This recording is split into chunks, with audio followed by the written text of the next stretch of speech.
So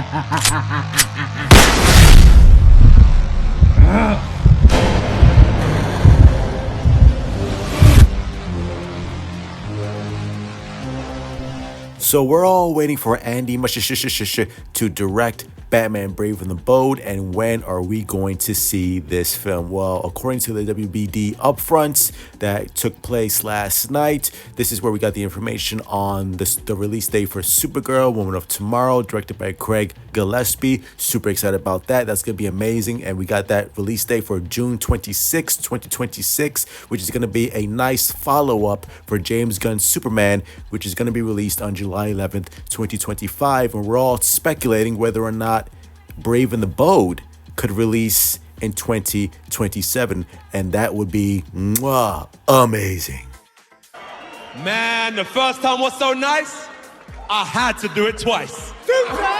We as DC fans have been crying and waiting to see a live action Batman and Robin, and I know we got Batman and Robin in Batman Forever, which is the better of the Joel Schumacher films. And it was so cool to see Chris O'Donnell as Robin, even though Chris O'Donnell was like fucking 40 years old, which technically Dick Grayson is supposed to be like, what, at least 16, 17. So it was a little weird, but again, it was the early 90s and we could take what we can get. And it was still a badass seeing these two together on screen for the first time. And then we got Batman and Robin, which, you know, the less spoken about that, the better. So it's been like, what, over 20 years, or at least 30 years since we've had a proper live action Batman and Robin. And now that we're getting Damian Wayne as the asshole Robin and getting to see that dynamic with this Batman who will not kill. And I guarantee you, Andy and James Gunn talked about this for the story treatment, that Batman would not kill in this universe, especially given all the grief that the fans took with Zack Snyder and that Batman killing and stuff like that.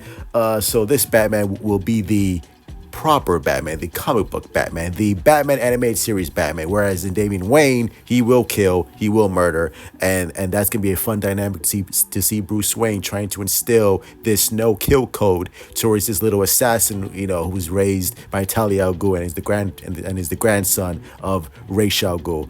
And again, it would just be cool to see Batman, the Bat family, seeing Batman and Nightwing kicking ass with one another, or fighting alongside, fighting the Court of Owls, or Deathstroke, or Ra's al Ghul, or the Court of Owls, whichever villain is going to be introduced in the DCU first. It'll be so cool to see the Bat family and seeing Batman and Nightwing and Damian Wayne fighting alongside each other. That's going to be amazing. And I do think that Brave and the Bold will release in 2027, because there's no way on God's green earth that James Gunn is going to wait till Matt Reeves finishes his Batman trilogy. Because, you know, by the time Matt Reeves gets to Batman Part 3, it'll be, what, 2029, 2030, 2031 the latest.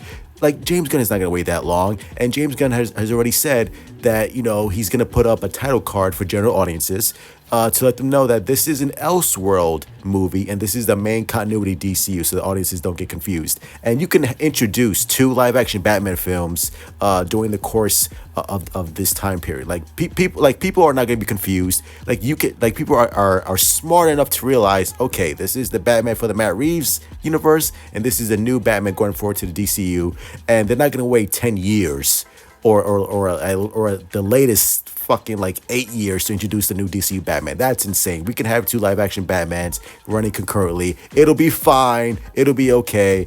So that's gonna be amazing. And Andy, I know despite people not liking The Flash, I like The Flash. Could it have been better? Absolutely. But given everything that went wrong with The Flash, with multiple directors leaving, with multiple script rewrites, with actors leaving it and actors coming back, and the whole dilemma going on with the DCEU, the fact that Andy managed to take this project pretty much on short notice and make it the film that it was, I mean, that's a miracle all unto itself, because it could have been way worse if things didn't go Andy's way. So the fact that Andy made the best film that he could under their circumstances, I mean, I don't think he gets enough of the credit that he deserves. Because Andy is a great director, and all the sequences involving Batman were amazing. The best Batman action in live action that I've seen in a very long time.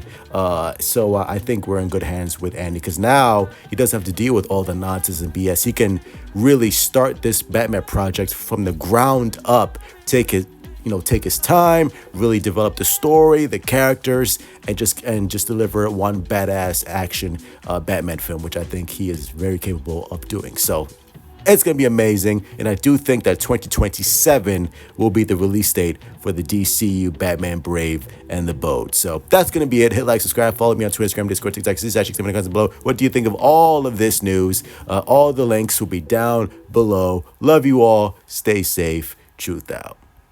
How about that D, baby?